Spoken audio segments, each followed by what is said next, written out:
I'm excited because it's Nollywood. And it's a very good one. Welcome to my channel. My name is Joseph and I'm a film fanatic.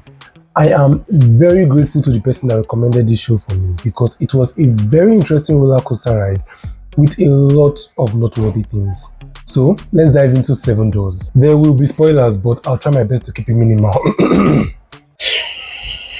Seven Doors, the 2024 drama series by Netflix, following the rise to power of King Adedundoye and the trials he faces to ensure the prosperity of his kingdom and safety of his family.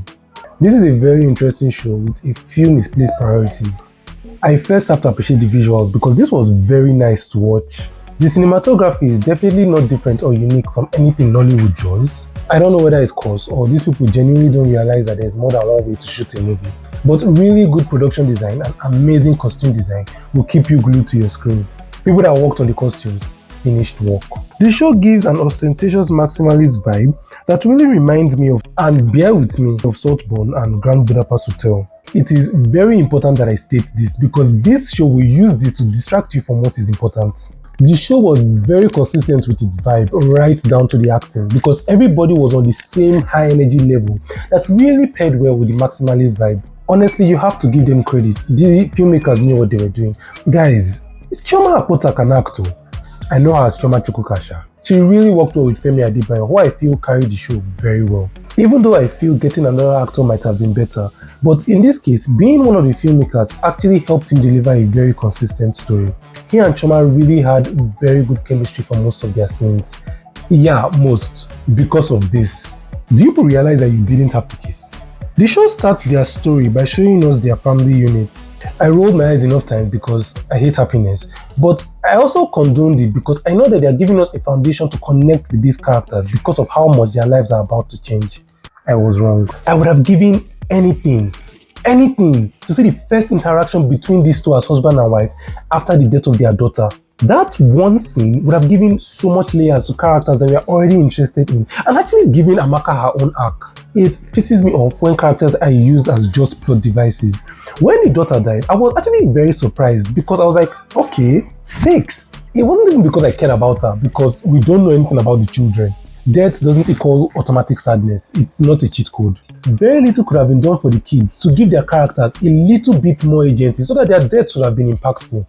Instead, after that one died, they just stashed the other one somewhere in the castle until he had relevance again. God forbid either of them is actually given chance to talk or show a little bit of personality. They could have given that boy one scene where he actually thinks he's going to be king and someone else uses that opportunity to explain the line of succession to him. All that time was now wasted on distracting production design. Why was this so long? I kid you not, they were repeating things. Yes, it is fine. Yes, it is attractive, but do you not think that people would connect better with characters? What was not scratching my bum with this particular scene was how much time they wasted dumping so much exposition when they could have actually mentioned, don't walk around naked though as king is actually very bad. Which brings me to, he should have gone naked. You were willing to give us that terrible kiss, but you can't even deliver on the illusion of nudity. When Kabiyesi had to take 6 more wives to appease the gods, I obviously knew that they were never going to give any of them any depth as characters, but did they really have to resort to Fuji House of Commotion tactics to just tell us that they are causing problems in the castle, Abi Palace? And who the fuck were all these crones? They told you pick 6 wives, did you close, even if you close eye and pick? Why do all of them look like government hospital nurses? And you want peace? Abi, did this accident kill all the young maidens in Ilara because... Don't touch me! You've not seen anything. We'll show you better. Please walk away. Trust me, you're the hottest one there. You are above all this. Lastly, I don't believe it ended well. I mean, there's epilogue for a reason. With the way it ended, honestly, what was not the significance of all the plotting that the chiefs were doing? And I just have to say, the actor playing Isusu,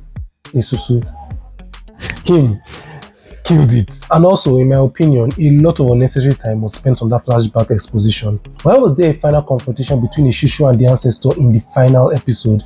It really wasn't that climactic.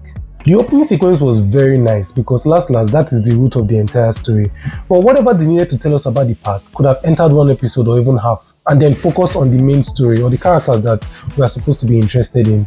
If you consider watching it, please do. It is a very pretty show that is actually very interesting.